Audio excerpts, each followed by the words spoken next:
A 35-foot statue of Maratha warrior King Chhatrapati Shivaji Maharaj collapsed at Rajkot Fort in Malwan, Maharashtra on August 26, 2024.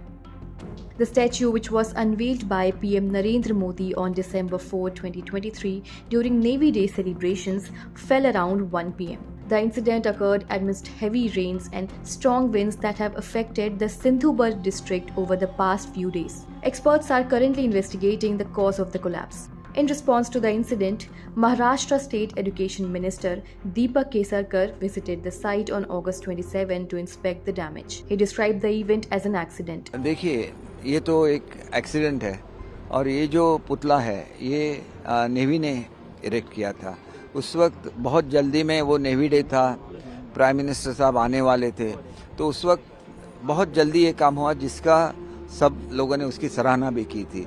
उसमें कुछ technical fault हो, चाहे वो wind का pressure हो, जो हो गया है उसका मुझे ऐसे लगता है कि एक अपॉर्चुनिटी भी है कि हमारे जो अरबी समुद्र में छत्रपति शिवाजी महाराज का स्टैचू बन रहा था वो उसी तरह का, मतलब बहुत ही ऊंचा स्टैचू अगर यहाँ बनता है तो एक पूरे इंडिया में एक आकर्षण रहेगा।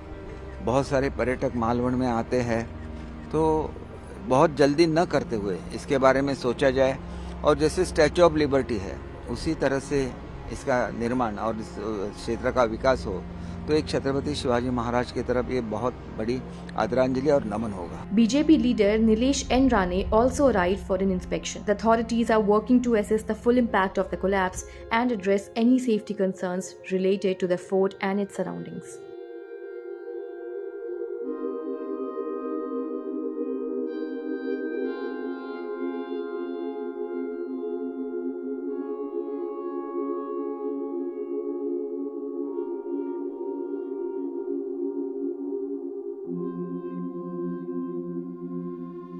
जो हुआ है वो दुर्भाग्यपूर्ण है, होना नहीं चाहिए था।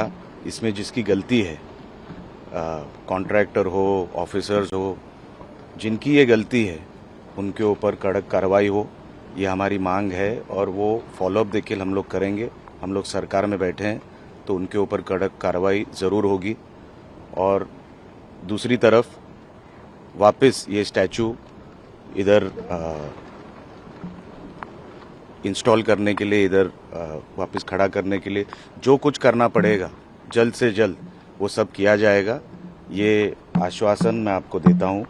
मैं तमाम महाराष्ट्र के जो शिव प्रेमी हैं उनका धन्यवाद करता हूँ कि ये बहुत ही गुस्सा देने वाली बात जो हुई है, जो फोटोग्राफ्स हम देखते हैं, फिर भी उन्होंने जो संयम रखा, जो पेशेंस रखा, मैं उनका ही धन्यवाद देता हूँ क्योंकि ये साधारण चीज़ नहीं है जो हुई है। फिर भी शांतता से, संयम से जो शिव प्रेमियों ने अपना इधर स्वभाव दिखाया है वो बहुत अपन कौतुकास्पद मनतो, बहुत अप्रिशिएट करने जैसा है। तो दिल से मैं उनको भी धन्यवाद देता हूँ और जल्द से जल्द ये स्टैचू खड़ा हो, इसके लिए जो कुछ करना ज़रूरी है वो सब करेंगे और इधर वापस स्टैचू पहले जैसा खड़ा करेंगे। पहले जैसे स्ट्रक्चर, पावरफुल स्ट्रक्चर खड़ा होगा। जो कमजोरियां थी पहले उसको रेक्टिफाई किया जाएगा और कभी ये स्ट्रक्चर को कुछ हो नहीं, इसकी भी दखल दी जाएगी। Subscribe to Midday India. Get direct notifications on all our videos by clicking on the bell icon.